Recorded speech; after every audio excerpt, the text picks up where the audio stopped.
Hey guys, so welcome to my channel. I'm just basically showing you guys how I make and edit, because based off of my other video, a lot of people wanted a tutorial. And so today I'm gonna show you. It's based off of the masking is based off of these two videos. You're gonna want to record your clip or whatever, and then you're gonna want to press new project. And I usually record also the audio because I just feel like it works better that way. And then you're gonna find your audio, you're gonna put it first, and then you're gonna put your clip that you're gonna be editing second. And then now you have to make the audio only to where you hear sound. Press extract audio. Usually I try to see when the loading stops. And then right before it switches the screen, I'll add a beat right here so I know where to space out my video.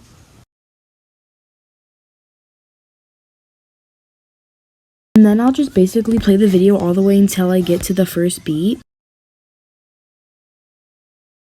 I'm gonna get rid of this beat and I'm gonna start making the beats for the audio.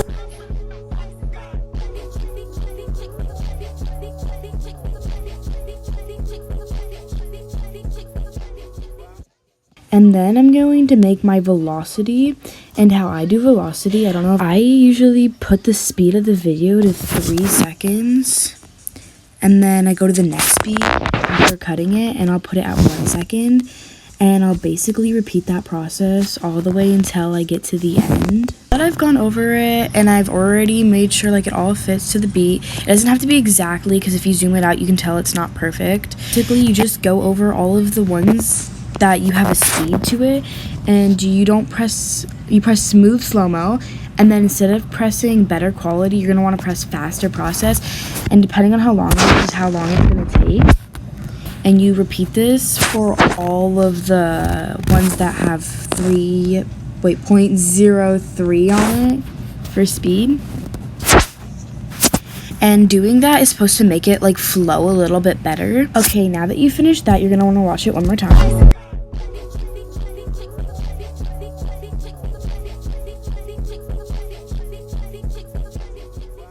Basically, now that I have the velocity and I have it how I like it, then I'm going to delete the beginning and the audio. And then I'm going to export it.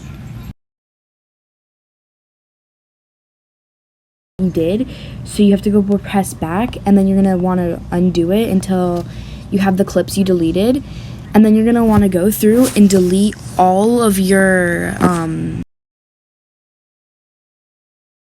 you're going to want to import the video that you had exported.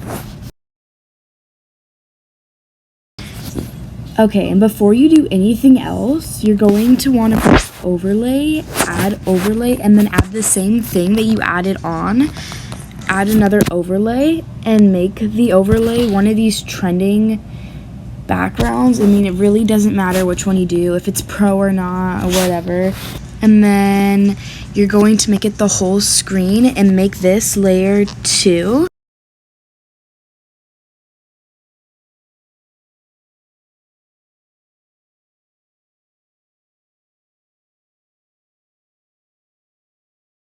I'm going to delete the white overlay because you don't actually need that. It's just to make sure that you did your overlay good. And you're going to make a new project. And then you're going to take that same video that we had exported a while ago, and you're going to do the same thing that you did in your main clip on the main video. You're going to remove the background of this one. Okay, now that I've finished removing the background, I'm going to make the first masking, which is based off of this tutorial. So basically, you're going to want to go to your effects, and you're going to want to go to cartoon and press neon and make it the whole clip.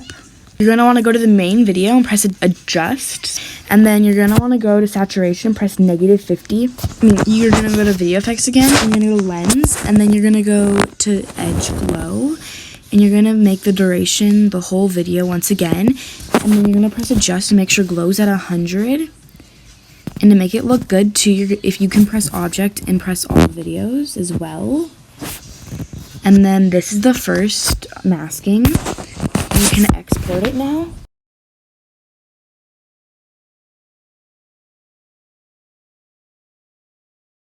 Here's what the second masking tutorial is based off of. I would add your overlay, which I will show you what it is to add.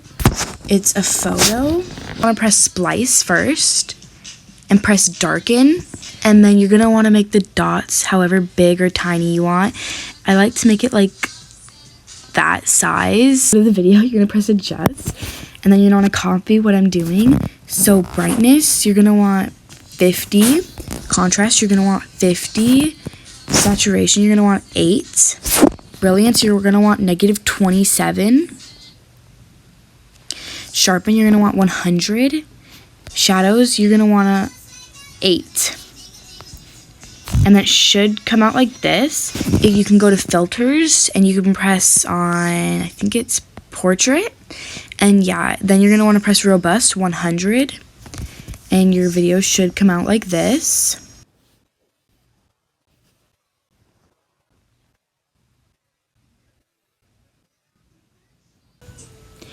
And then you can export. And then you're going to want to go back to the main video. And you're going to want to add both the masking videos as an overlay. So first I would start with this one and make sure it is lined up. It's press splice. I would press filter for this one. And then I would make it however big or small, like make it to your liking. Make this layer 1. And then it should come out looking something like that. You can do horizontal and bring it like down a little low and then shade it out. Or how I like to do it is put this new Japanese one. I'd fade it out just a little bit, but like not too much. And then I would just leave it like that. You're gonna want to move on to the next masking, which you're gonna want to make sure it's lined up completely. And then with this one, you're gonna want to press splice and you're gonna want to press lighten. This one, I would put the layer is number 2 because, and for this one too, you can do horizontal masking where you bring it down and then it's like a little bit of a fade out.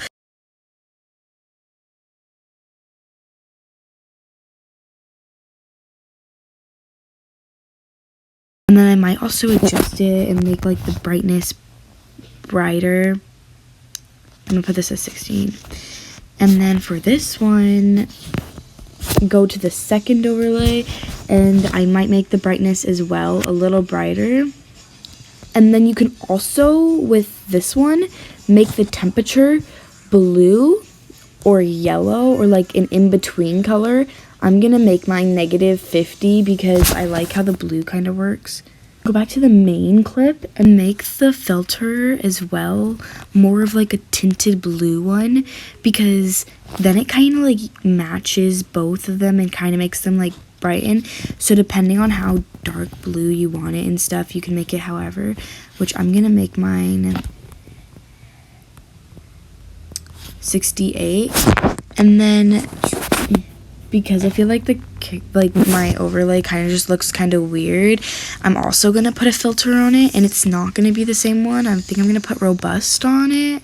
And that's it to get the masking part done. So now I have a very selected few effects I like to use, but you can use whatever you want. I would just suggest that you would make the object overlays on the videos so that it like syncs for the whole thing, because otherwise it kind of looks weird.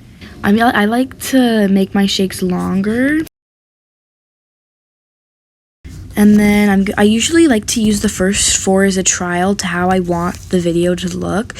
So I use the first 4 beats as a trial, and I always line it up with the beats.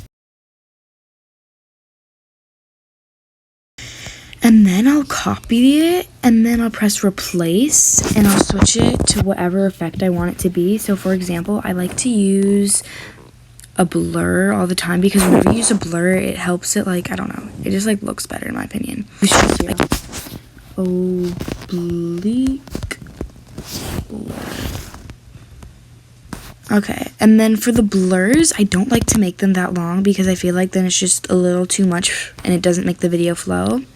So with blurs, I like to keep them short.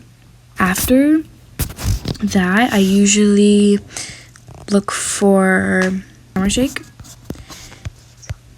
And then this, I try to mostly match it with the first shake, but make a little shorter. And then after that, I will usually make like, I don't know what it's called, but it's like a flash in the background, and I usually make it to match like what's happening. So like, for example, I'm sorry, not what's happening, but like the color. So if I didn't make everything blue, I wouldn't make a like throb, but because I did, I'm going to make it throb. Usually I use strobe, but I'm going to make it match, so I'm going to put throb instead. And I also make it the same as I make it the same as the same length as the oblique blur, because it's just too much if it's longer. I usually add rebound swing, but I just object all videos, and then I make it the whole part of the edited part. Yes. And now I'll go back and I'll go to lens, and I'll always get vinaigrette or whatever this is called.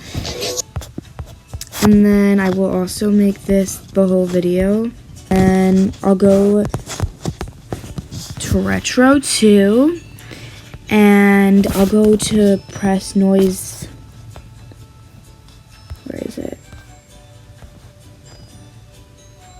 Well, I mean, if you like to, you can pick any noise you want, but I pick noise 1.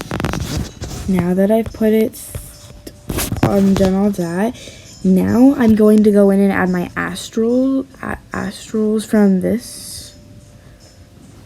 Astral 2.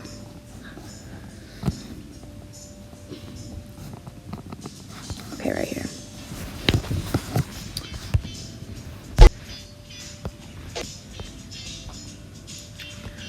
And I always put the speed for astral to 0, so it goes slow. And then that means that this end part is all done.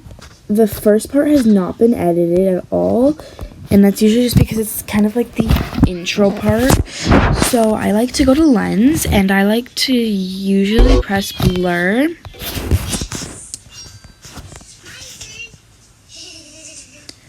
But don't make it so intense that you can't see the avatar. I mean, yeah.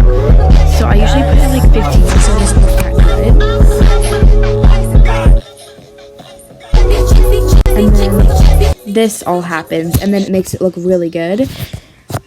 And that's basically it. That's like just how I make my edits. So yeah, hope you guys enjoyed. I know it was a really long tutorial because I wanted to make sure I showed you almost everything, or basically everything. And yeah, I hope this helped, and let me know if you should do any other tuts in the comments. And please like and subscribe, and yeah, bye.